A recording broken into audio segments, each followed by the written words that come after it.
Église orthodoxe russe de l'Empire tsariste. Message du prophète Élie, du patriarche souverain Zosima. Comment obtenir la paix du Dieu? Seigneur béni, enfant de Dieu, je vois que beaucoup d'entre vous manquent de paix intérieure. Pourquoi? Cette question est simple, mais aussi très importante, car les gens ignorants et agités portent de mauvais esprits. Je vous le dis, mes amis, si vous entendez cette parole que Dieu a mise dans mon cœur par le Saint-Esprit, vous trouverez la joie, le calme et la paix. Paix et humilité, ces mots proviennent d'une même syntaxe, et leur signification profonde est similaire, car les hommes sont toujours paisibles.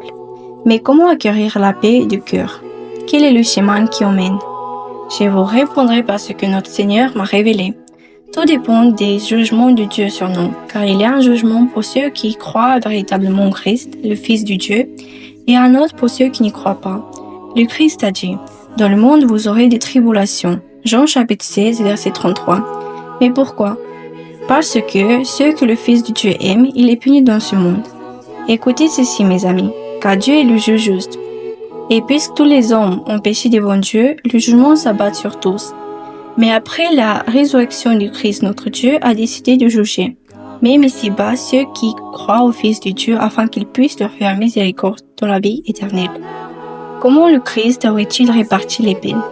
Pour certains dans cette vie terrestre et pour d'autres dans l'au-delà. Aussi ceux qui comprennent cela rendent grâce à Dieu comme le roi David en disant « Juge-moi, ô Dieu, selon ta justice ». Psaume chapitre 34, verset 24. Aussi ceux qui reconnaissent cela s'humilient, se soumettent à la volonté de Dieu et ne condamnent personne.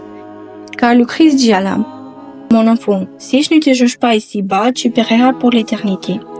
Aie donc confiance en moi, car je t'aime et je serai avec toi dans ta peine. » Nous devons désirer que Dieu nous juge selon sa miséricorde, comprenez-vous? Et ayez confiance et remerciez Dieu. La raison, la sagesse, la vérité, la miséricorde et l'amour.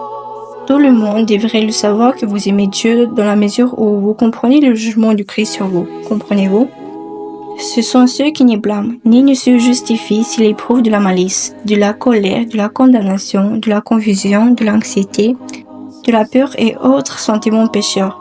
S'ils nous ont déjà été permises, cela signifie que Dieu lui-même nous a condamnés. Il est insensé de se justifier, insensé de s'enliser dans le malice et de dire que c'est la faute de notre prochain. Comprenez-vous?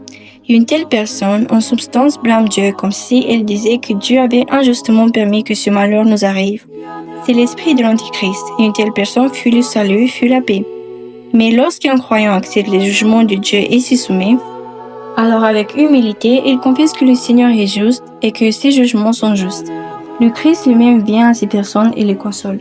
Au début, nous endurons les jugements de Dieu, puis nous les aimons car notre Dieu est merveilleux, toujours présent dans nos peines. Posez-vous donc cette question, désirez-vous que le Seigneur vous juge ici-bas? Si oui, alors vous trouverez calme et paix intérieure. De cet état naîtront des bons fruits, et si en plus il nous est donné de souffrir pour la foi, alors je vous le dis, mes amis, vous êtes bénis. Soyez patients, ayez confiance en Dieu. Sachez que le commencement de l'humilité est d'accepter les jugements de Dieu sur nous et de reconnaître leur justice. Souvenez-vous-en. Je crois que ceux qui aiment Dieu entendront et sauront que le joug du Christ est bon et doux. Car Dieu nous libérera. Soumettez-vous, mes bien-aimés, et vous verrez l'amour de Dieu. Sauvez-vous, mes amis, avec Dieu.